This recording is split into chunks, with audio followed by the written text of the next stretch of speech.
घोर कलयुग का ये समय है। इस समय में मन इंद्रियां बड़े फैलाव पे हैं। मौसम बदलता है और लोग कहते हैं गर्मी का मौसम है, शायद इसलिए क्रोध आता है, इसलिए इंसान कुछ गलत कर्म करता है। जी नहीं, ये सब बहानेबाजी है। असल में खान पान में जहर, सोच में जहर, देखने में जहर, सुनने में जहर, तो नेचुरली कहर बरसता है। इंसान की भावनाएं ऐसी हो गई हैं, इंसान की सोच ऐसी हो गई है, वो मतलब परस्त हो गया है, स्वार्थी हो गया है। अपना उल्लू सीधा करने के लिए वो किसी भी हद तक गिर सकता है, अपना उल्लू सीधा करने के लिए वो कुछ भी कर सकता है। तो आज के दौर में जो समय चल रहा है, जो समय की चाल को पहचान लेते हैं वही जिंदगी में सुखी रहते हैं, उन्हें ही परमानंद मिला करता है।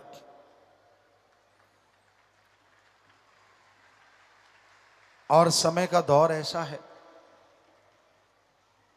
पहले कैसा था आज कैसा है। पहले बच्चा होता था तो लोग सोचा करते थे मेरा बच्चा होके इंसानियत के झंडे बुलंद करेगा, सदियों के समय में भक्ति इबादत किया करेगा, सबसे ज्यादा भक्ति मेरा बेटा ही करेगा, अच्छा नेक इंसान मेरा बेटा सबसे बढ़िया बनेगा, मालिक के दर्शन मेरा बेटा ही करेगा। और आज के दौर में बच्चा गर्भ में होता है, मेरा बेटा नोटों की मशीन बनेगा, ये कहते लोगों को पाया गया। ये वो बनेगा, ऑफिसर बनेगा, ये बिजनेसमैन बनेगा, ये वो बनेगा। पहले से ही शुरुआत हो जाती है, बच्चा भी गर्भ में है। इतनी इच्छाएं उसके साथ मर दी जाती हैं, कई बच्चे तो इसी में डिप्रेशन में आ जाते हैं, दुखी हो जाते हैं जब वो पैदा बड़े होते हैं, क्योंकि वो माँ बाप के अनुसार ही सारा कुछ करना है। हम नहीं कहते कि सारे माँ बाप गलत गाइड करते हैं, पर बच्चे की भी तो इच्छाएं होती हैं। माँ बाप का एक पैमाना सा बन गया, एक होड़ सी लगी हुई है, बच्चों की मेरिट आनी चाहिए भाई। खुद कभी स्कूल के पीछे से निकला हो, खुद की 3rd डिवीजन रही हो, खुद चनों की बोरी दे दे के पास हुआ हो, पर कहता है मेरा बच्चे की मेरिट होनी चाहिए। इच्छा रखना गलत नहीं, सही है, लेकिन इतनी इच्छा मत रखो कि बच्चे पे प्रेशर पड़ जाए और उसको लगे कि मेरा पेपर से नहीं तो वो खुदकुशी कर ले। ये बिल्कुल गलत। बच्चे को गाइड करो कि बेटा पूरा दिलो दिमाग से पेपर देना, मैं चाहता हूं तू बहुत अच्छे नंबर ले, मैं चाहता हूं तू सबसे कंपटीशन में नंबर 1 पे आए, पर बेटा अगर नंबर कम भी आते हैं तो इसका मतलब ये नहीं कि तू कोई कमजोर है। अनपढ़ होके अकबर ने पूरे देश पे राज कर लिया था, ऐसा कुछ नहीं है।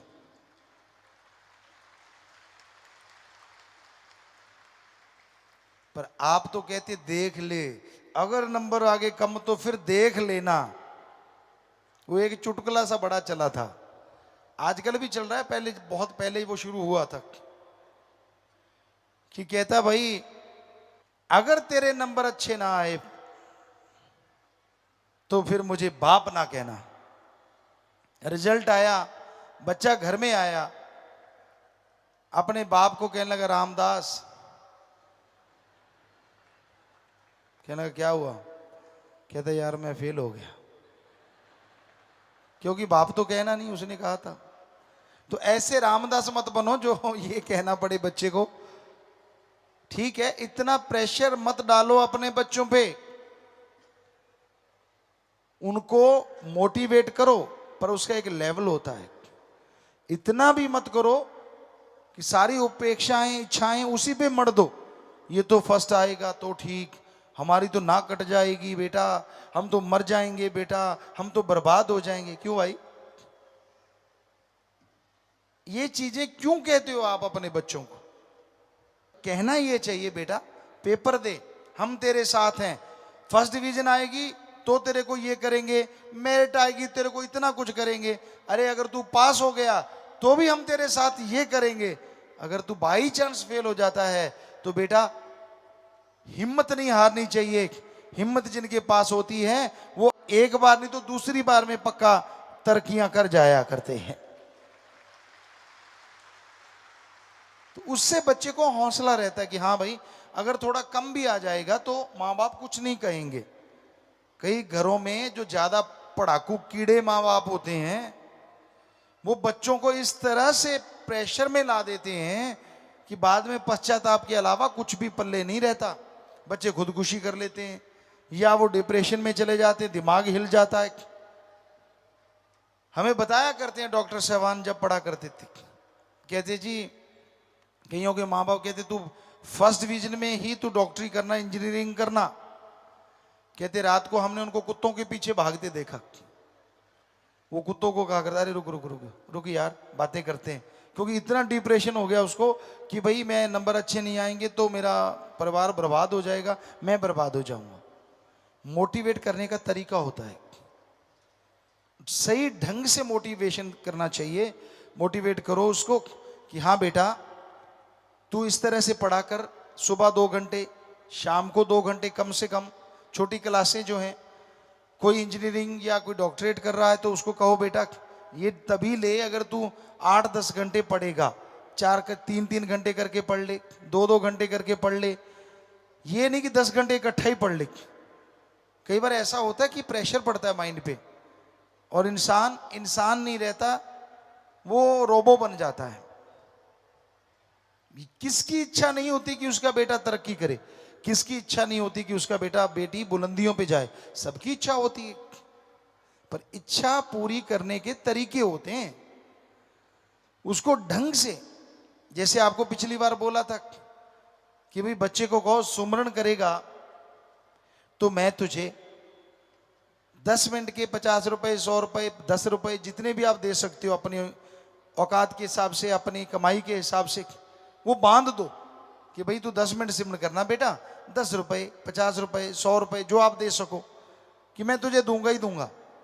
तो बच्चा सिमरन करेगा, उसका दिमाग और शार्प होगा, तो पढ़ाई की कहने की हमें लगता नहीं ज्यादा जरूरत पड़ेगी, नेचुरली वो टॉप की तरफ जाएगा। घर में शांति रहेगी, कैरेक्टरफुल बनेगा बच्चा, गलत नहीं बनेगा, घर में शांति आएगी, घर में खुशियां आएंगी। तो इसी तरह आप रख सकते हैं कि बेटा मेरिट आएगी तो तुझे मैं ये दिला दूंगा, फर्स्ट डिवीजन आई तो तुझे ये दिलाऊंगा, सेकंड आई ये, थर्ड आई ये, पास हो गया तो भी कुछ दिलाऊंगा, फेल हो गया तो भी दिलाऊंगा, लेकिन उसकी थोड़ी डिग्री कम करते जाइए, ये दिलाऊं ये दिलाऊं ये दिलाऊं।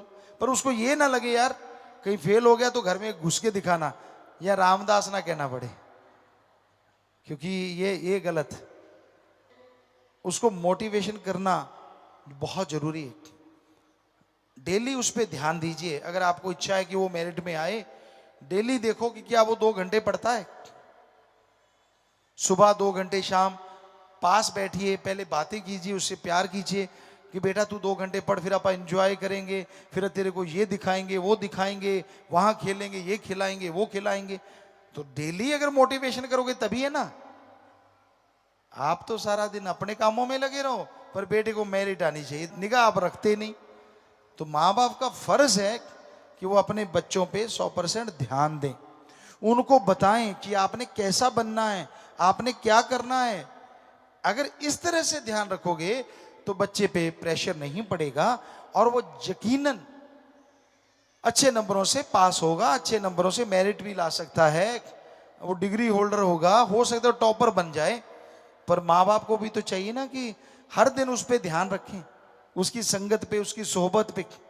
बच्चा तो कली है, जिधर को मोड़ोगे मुड़ जाएगा। सूरजमुखी का फूल होता है ना, सूरजमुखी, जिधर सूरज उसका उधर मुख। सूरज इधर निकला तो इधर, दोपहर को इधर आया इधर, और इधर को आया तो इधर। तो वैसे बच्चे जो होते हैं वो कली होते हैं, सूरजमुखी होते हैं, पर सूरज आप है। अगर सूरज ही काला पीला है तो फिर मुखी क्या करेगी बेचारी। कहने का मतलब माँ बाप ही ध्यान नहीं देते। माँ बाप तो गप मारते हैं सारा दिन उसके सामने बैठ बैठ के, ताश के पत्ते खेलते हैं। तो बेटा कौन सा तीर मारेगा, छुप के वो भी ताश खेलेगा। तो बच्चों को अच्छा बनाने के लिए माँ बाप को भी बराबर तपस्या करनी होगी। कोई कोई होता है जो टैलेंटेड होता है, जिसको किसी की जरूरत नहीं होती, माँ बाप या टीचर की, उसकी लगन होती है, उसके अंदर एक कशिश होती है, वो उसी लगन से टॉपर बन जाता है। हालांकि उनके बैकग्राउंड में कोई भी उतना पढ़ा लिखा या उसको मोटिवेट करने वाला नहीं होता, पर वो गॉड गिफ्टेड होती है चीज। पर हर किसी के अंदर नहीं ना होती, बनाई जा सकती है, ये सच है। हर आदमी को अगर पत्थर को तराश के हीरा बना सकते हैं, तो इंसान के अंदर इतना दिमाग है, उसको टॉपर या मेरिट होल्डर क्यों नहीं बनाया जा सकता। पर लास्ट के दिनों में नहीं, जब पेपर आने वाले हैं उस टाइम नहीं, साल के शुरू से कीजिए। कई बार बच्चे पूछा करते हैं हमसे, पिताजी आप कैसे पढ़ते थे।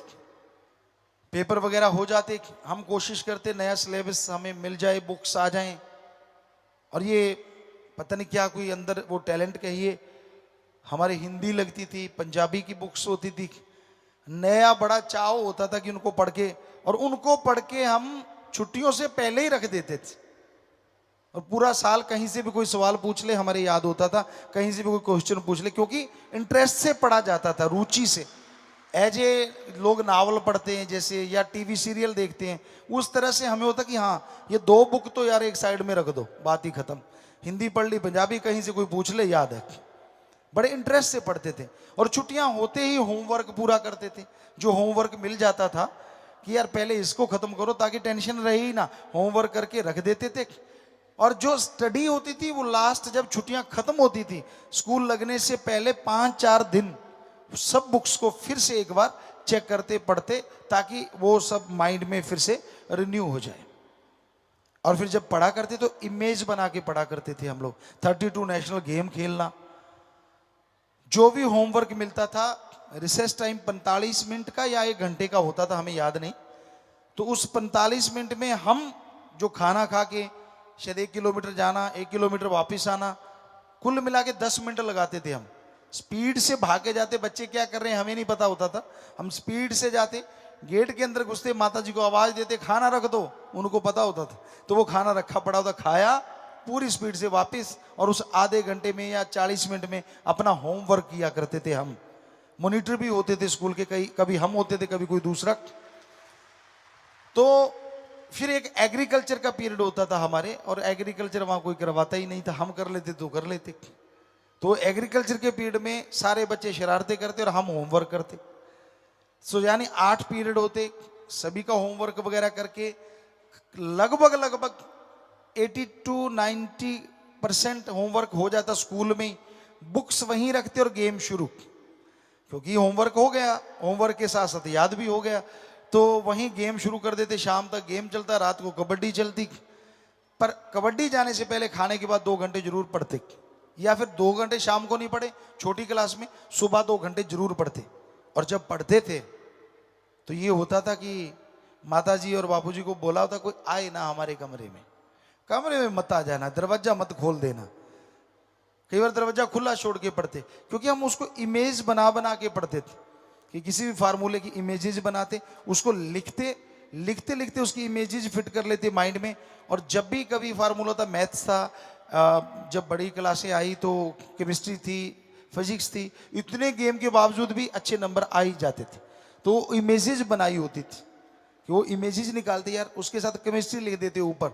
जब कोई भी क्वेश्चन लिखते, ये केमिस्ट्री लिख के और फिर उसका वो करते, फिजिक्स लिख के, फिर वो तो पूरी इमेजेस खींच लेते, जैसे कैमरे से कैमरामैन खींचते, फोटो खींच ली तो वो बन गई ना याद। तो वैसे ही एक माइंड में हमारे एक मालिक फोटोग्राफर बैठा हुआ, ऑटोमेटिकल फोटोग्राफर है। ऐसा अभी तक ना तो कोई कैमरा है ना कोई फोन, जैसा हमारा माइंड है। आप रिपीट करके टाइम पीस को देख लो। अब उदाहरण दे रहे हैं आपको कि मैंने सुबह 4 बजे उठना है, सुई को देखो, अच्छा 7 पे आई हुई है, 8 9 पे आ गई। अब मैं सो रहा हूं, सही 4 बजे जागूंगा, थोड़ा सिमरन करो, फिर 4 बजे जागूंगा, थोड़ा सिमरन 1 मिनट, फिर 4 बजे जागूंगा। सुई को देखो, सो जाओ, 5 मिनट पहले जाग आ जाएगी, आप चाहे चेक कर लेना। ऐसा माइंड है। अब आप इस्तेमाल में ही ना लाओ तो चाहे फिर दिमाग है चाहे भूसे का बोरा बराबर है। इसमें बहुत कुछ है। इमेजेस बनाओ पढ़ते टाइम। और कई होते हैं रट्टा पीर, हमारे भी थे एक सज्जन रट्टा पीर, नाम नहीं लेंगे हम पढ़ा करते और जब वो पढ़ा करते सारा गांव सुना करता। वो चुबारे पे बैठ जाते और फिर रट्टा चलता। हो आसपास जाने वालों को भी याद हो जाता क्वेश्चन कौन सा याद किया जा रहा है। हल्दी घाटी की लड़ाई फलां टाइम में, हल्दी घाटी की लड़ाई फलां टाइम में, हल्दी घाटी चलता ही रहता काम। तो आप में से भी कई रट्टा पीर होंगे बच्चों। पर इमेजेस बना के पढ़ने में जो मजा है, यानी पूरा शांत, उस टाइम कोई ख्याल नहीं, कोई टीवी नहीं, कुछ नहीं होना चाहिए। जब पढ़ने लगो तो फिर 2 घंटे पढ़ने की दो, सिमरन करने लगो तो फिर वो टाइम सिमरन को ही दो। बाकी दुनिया से कट ऑफ, पूरे वर्ल्ड से कट ऑफ, पूरे फैमिली से कट ऑफ। सिर्फ बुक्स और आप, सिर्फ राम और आप।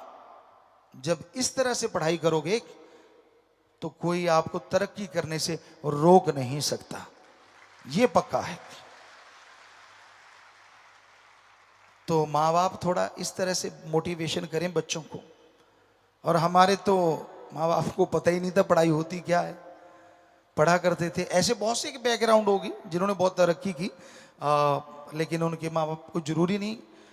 तो कहने का मतलब यही है कि पढ़ने का इंटरेस्ट होना चाहिए।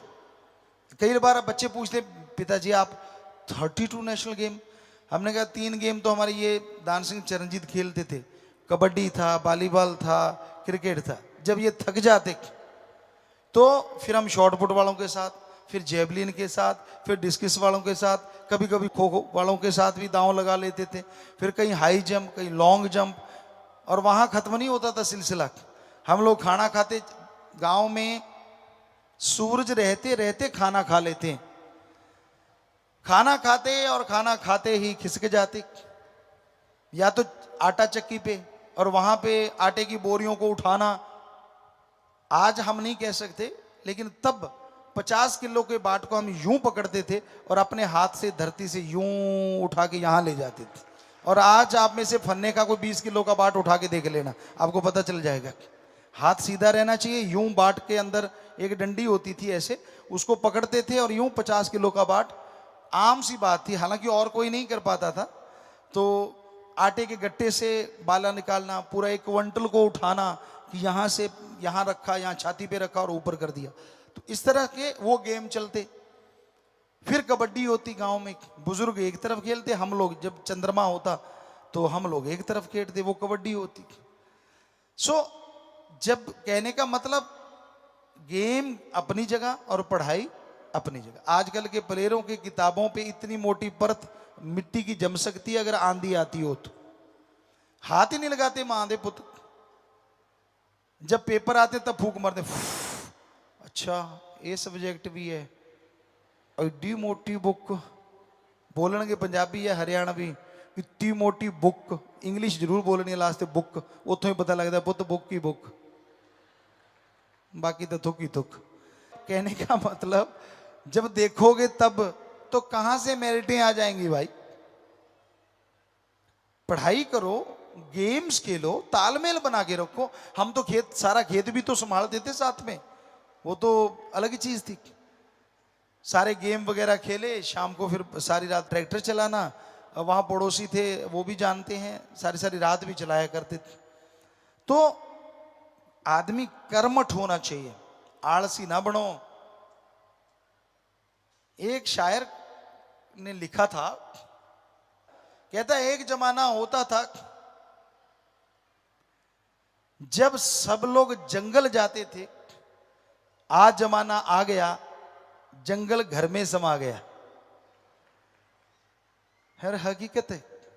पहले बोतल ली, सुबह सुबह जाना, कम से कम 2 किलोमीटर, 2 किलोमीटर आना। आज वालों का तो बीच में काम हो जाए कहीं होगा तो। आजकल तो बेडरूम के साथ है, कईयों की रसोई के भी साथ है, खाद बनाते बनाते आ गया तो दूर ना जाना पड़े। तो ये चीजें आम हो रही हैं, हैरानी की बात है। फिर तंदुरुस्ती आएगी कहां से? हम नहीं कहते कि अटैच्ड बाथरूम नहीं होना चाहिए, होना चाहिए। आप अटैच्ड बाथरूम रखो, अच्छी बात है, कोई हर्ज नहीं, लेकिन घूमना ऐसे करना, तो अच्छी शिक्षा बच्चों को दो। वहीं पे फिर आते हैं, और जैसे मौसम गर्मी का आ रहा है, इसमें पानी का इंतजाम आप जरूर रखिए। छत पे पानी का सुबह सुबह कोई बर्तन, पंजाबी जी में कहते हैं तो कूंडा, मिट्टी का बर्तन होता है, हो सके तो कोई छाया वाली जगह हो आपको पता है कि सूरज चढ़ा और फिर ढलता है तो आपकी दूसरी मंजिल की छाया आती है, पक्षी आ जाए, वहां पानी रख दो। हो सके तो साथ संगत कोई ऐसा सिस्टम चला ले, अगली सत्संग पे कोई अनाउंस कर देंगे कि हर ब्लॉक की तरफ से एक प्याओ लग जाए, यहाँ रास्ते पानी मिले। पर मजा तब है पानी उनको मिले जिनके पास पानी का कोई साधन नहीं। बेचारे जो रोड्स पे सोए पड़े होते हैं, स्टेशनों पे रहते हैं, या गरीबी में गांव में बेचारे जिनके पास कोई साधन नहीं है, अगर उनको पानी का इंतजाम करो तो मजा तब है। तो मौसम जो ये गर्मी का आ रहा है, सर्दी में आपको कहते हैं बस्तर दो, और गर्मी में पानी जरूरी है, क्योंकि बॉडी पानी की बनी हुई और गर्मी बहुत ज्यादा होती है तो पानी वैसे ही उड़ता रहता, आदमी सूख जाते हैं भाई, पेड़ पौधे सूख जाते हैं। तो ये जरूर ध्यान रखें, और जिनको जरूरत है सामान वहां पहुंचना चाहिए, ये जरूरी है। कहीं आप फेंक के आ जाओ वो मजा नहीं है। हाथ से चाहे एक का भी आपने पानी पिला दिया प्यासे को, या किसी अंगहीन अपंग का इलाज एक का भी करवा दिया बजाय फेंकने के, वो 1000 गुना अच्छा है वहां फेंक के पैसे आने से जो आपने इलाज करवाया, जो बेसिकली जो आपने उसको ठीक करवाया। तो प्यारी साथ संगत जियो, मौसम के अनुसार सेवा की जरूरत है। आप जाएंगे देखेंगे, बेचारे के अंगहीन होते हैं, अपंग होते हैं, वो उतना इंतजाम हो तो उनसे हो नहीं पाता। जैसे जैसे गर्मी बढ़ती है पशु पक्षी कुरला उठते हैं। सरपंच जो बने हैं सत्संगी, अगर हो सके तो आवारा पशुओं के लिए एक जगह जो शामलाट या पंचायती भूमि हो उस पर चारदीवारी करके पानी का, हरे चारे का अगर इंतजाम हो सके तो इससे बढ़िया कोई चीज नहीं हो सकती अगर आप कर पाए तो। गरीब आदमियों के लिए प्याऊ वगैरह लगा दें, पानी वहां पे उपलब्ध करवा दें, इससे बढ़िया कुछ नहीं होता। जैसा समय होता है संत पीर फकीर वैसी बात करते हैं। अमल करना आपका काम है, बताना हमारा फर्ज। उम्मीदें इच्छाएं रखना गलत नहीं होता, पर उनको एकदम से पूरी हो। मैं हथेली पे सरसों जमाऊंगा, हथेली पे सरसों कभी जमा नहीं करती। उसके लिए जमीन चाहिए, उसके लिए जुताई चाहिए, उसके लिए बिजाई चाहिए, उसके लिए निराई गुड़ाई चाहिए। तो ये सारी चीजें होती है तब जाके फसलें आती हैं। तो बच्चों, पढ़ने वालों खास करके आप भी जरूर रोजाना पढ़ने की आदत डालो, चाहे 2 घंटे ही पढ़ लिया करो, फिर लास्ट में जाके दिक्कत नहीं आती। और खेलने वाले बच्चे हैं उनको भी यही चाहिए कि गेम के साथ साथ पढ़ाई की तरफ भी पूरा ध्यान दिया करें, तो जरूर फायदा होगा, जरूर आपके अच्छे अंक आएंगे, जरूर माँ बाप का नाम रोशन आप कर पाएंगे।